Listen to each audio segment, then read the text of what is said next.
Capítulo 5. Todas las tribus de Israel fueron a Hebrón para hablar con David.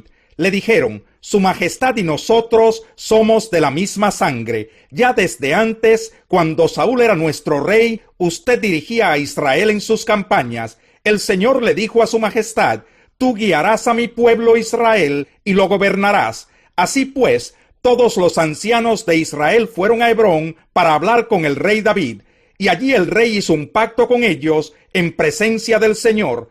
Después de eso ungieron a David para que fuera rey sobre Israel.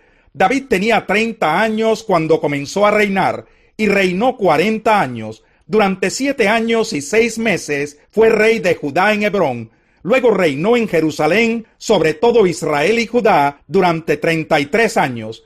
El rey y sus soldados marcharon sobre Jerusalén para atacar a los jebuseos que vivían allí. Los jebuseos, pensando que David no podría entrar en la ciudad, le dijeron a David: Aquí no entrarás. Para ponerte en retirada nos bastan los ciegos y los cojos.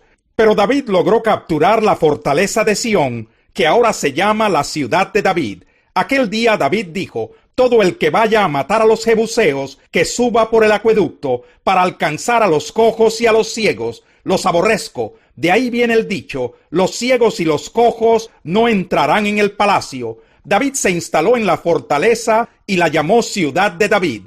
También construyó una muralla alrededor, desde el terraplén hasta el palacio, y se fortaleció más y más, porque el Señor Dios Todopoderoso estaba con él. Hiram, rey de Tiro, envió una embajada a David, y también le envió madera de cedro, carpinteros y canteros, para construirle un palacio. Con esto David se dio cuenta de que el Señor, por amor a su pueblo, lo había establecido a él como rey sobre Israel, y había engrandecido su reino. Cuando David se trasladó de Hebrón a Jerusalén, tomó más concubinas y esposas, con las cuales tuvo otros hijos y otras hijas. Los hijos que allí tuvo fueron Samúa, Sobab, Natán, Salomón, Ibjar, Elisúa, Nefeg, Jafía, Elisama, Eliadá y Elifelet. Al enterarse los filisteos de que David había sido ungido rey de Israel, subieron todos ellos contra él, pero David lo supo de antemano y bajó a la fortaleza. Los filisteos habían avanzado, desplegando sus fuerzas en el valle de Refaim. Así que David consultó al Señor: ¿Debo atacar a los filisteos? ¿Los entregarás en mi poder? Atácalos, respondió el Señor. Te aseguro que te los entregaré. Entonces David fue a Baal-Perasim y allí los derrotó.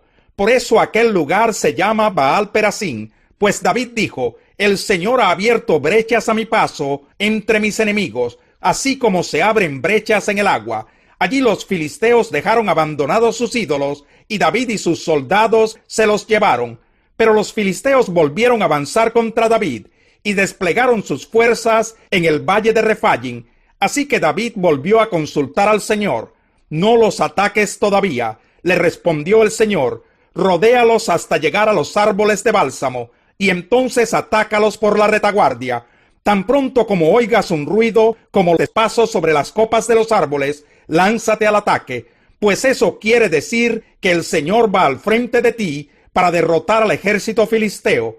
Así lo hizo David, tal como el Señor se lo había ordenado, y derrotó a los filisteos desde Gabaón hasta Geser. Capítulo 6. Una vez más, David reunió los 30 batallones de soldados escogidos de Israel, y con todo su ejército partió hacia Balá de Judá, para trasladar de allí el arca de Dios, sobre la que se invoca su nombre, el nombre del Señor Todopoderoso, que reina entre los querubines. Colocaron el arca de Dios en una carreta nueva, y se la llevaron de la casa de Abinadab, que estaba situada en una colina. Usa y Ahío, hijos de Abinadab, guiaban la carreta nueva que llevaba el arca de Dios. Ahío iba delante del arca, mientras David y todo el pueblo de Israel danzaban ante el Señor con gran entusiasmo y cantaban al son de arpas, liras, panderetas, sistros y címbalos. Al llegar a la parcela de Nacón, los bueyes tropezaron, pero Usa, extendiendo las manos, sostuvo el arca de Dios. Con todo, la ira del Señor se encendió contra Usa por su atrevimiento, y lo hirió de muerte ahí mismo, de modo que Usa cayó fulminado junto al arca. David se enojó porque el Señor había matado a Usa, así que llamó a aquel lugar Pérez Usa, nombre que conserva hasta el día de hoy. Aquel día David se sintió temeroso del Señor y exclamó: «Es mejor que no me lleve el arca del Señor». Y como ya no quería llevarse el arca del Señor a la ciudad de David, ordenó que la trasladaran a la casa de Obed-edom, oriundo de Gat. Fue así como el arca del Señor permaneció 3 meses en la casa de Obed-edom de Gat, y el Señor lo bendijo a él y a toda su familia. En cuanto le contaron al rey David que por causa del arca el Señor había bendecido a la familia de Obed-edom y toda su hacienda, David fue a la casa de Obed-edom, y en medio de gran algarabía trasladó el arca de Dios a la ciudad de David. Apenas habían avanzado 6 pasos los que llevaban el arca, cuando David sacrificó un toro y un ternero engordado. Vestido tan solo con un efod de lino, se puso a bailar ante el Señor con gran entusiasmo. Así que entre vítores y al son de cuernos de carnero, David y todo el pueblo de Israel llevaban el arca del Señor.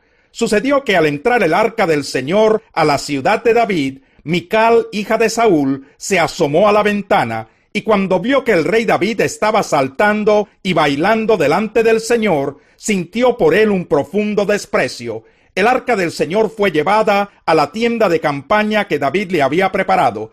La instalaron en su sitio y David ofreció holocaustos y sacrificios de comunión en presencia del Señor. Después de ofrecer los holocaustos y los sacrificios de comunión, David bendijo al pueblo en el nombre del Señor Todopoderoso, y a cada uno de los israelitas que estaban allí congregados, que eran toda una multitud de hombres y mujeres, les repartió pan, una torta de dátiles y una torta de uvas pasas. Después de eso, todos regresaron a sus casas. Cuando David volvió para bendecir a su familia, Mical, la hija de Saúl, le salió al encuentro y le reprochó: «Qué distinguido se ha visto hoy el rey de Israel, desnudándose como un cualquiera en presencia de las esclavas de sus oficiales». David le respondió: «Lo hice en presencia del Señor, quien en vez de escoger a tu padre o a cualquier otro de su familia, me escogió a mí y me hizo gobernante de Israel, que es el pueblo del Señor, de modo que seguiré bailando en presencia del Señor, y me rebajaré más todavía hasta humillarme completamente. Sin embargo, esas mismas esclavas de quienes hablas me rendirán honores». Y Mical, hija de Saúl, murió sin haber tenido hijos. Salmo 9. Quiero alabarte, Señor, con todo el corazón, y contar todas tus maravillas. Quiero alegrarme y regocijarme en ti, y cantar salmos a tu nombre, oh Altísimo. Mis enemigos retroceden, tropiezan y perecen ante ti, porque tú me has hecho justicia, me has vindicado. Tú, juez justo, ocupas tu trono, reprendiste a los paganos, destruiste a los malvados, para siempre borraste su memoria.